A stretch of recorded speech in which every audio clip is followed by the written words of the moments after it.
Buying and selling businesses is business. Part 1. A big idea, an excellent team. From the post of Dr. Masiyiwa. A few months ago, Liquid Telecom, one of our businesses, bought a South African telecoms company called Newer Telecommunications for about $450 million. Quite a few of you who saw the news about the transaction wrote to me asking me to share some insights into buying and selling businesses. I have therefore decided to use this acquisition as a case study to share some tips on the subject of buying and selling businesses. First of all, some background to the Liquid Newatel transaction. Liquid Telecom is a company I set up from scratch in about 2000. It was one of the first businesses I launched when I left my homeland Zimbabwe and began to live in South Africa. Initially, our business operated from Mauritius and London. It was my first time to set up an office in a European country, when the idea of Africans setting up businesses in Europe or outside Africa was quite rare. I am glad this has changed, and as it should. Liquid was a small high-tech company with a big idea. That's all you need sometimes. We also had an amazingly passionate team who were highly skilled and confident. Within a few short years, the company became highly respected in a new area of telecoms, in which it was almost a pioneer. It was also a business-to-business company, meaning that it sold services to other telecoms players and not direct to customers. Liquid initially focused on moving international voice traffic for telecoms operators in some 70 countries. We did this using satellite technology, and we developed earth station facilities in Europe and throughout Africa. We even had an earth station facility in Norway.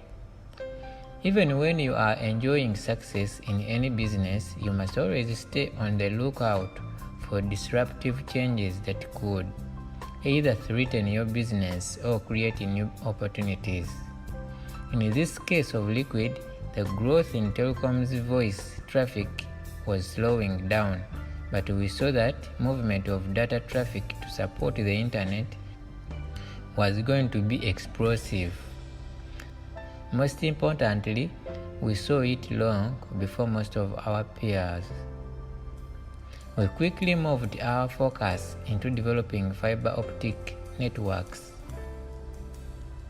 After the Newatel acquisition is completed, we will have more than 50,000 kilometers of fiber optic networks across Southern, Central, and Eastern Africa.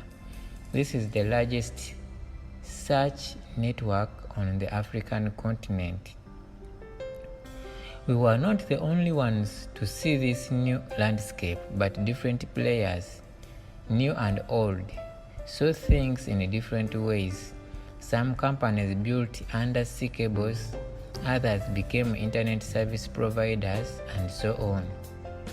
Our own business grew quickly, and through effective management and judicious use of our resources, it soon emerged as the key player in its sector of the industry.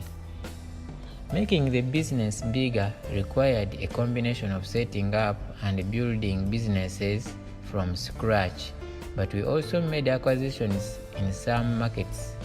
The Newatel transaction is just the latest in a long list of acquisitions that we have done to build the business.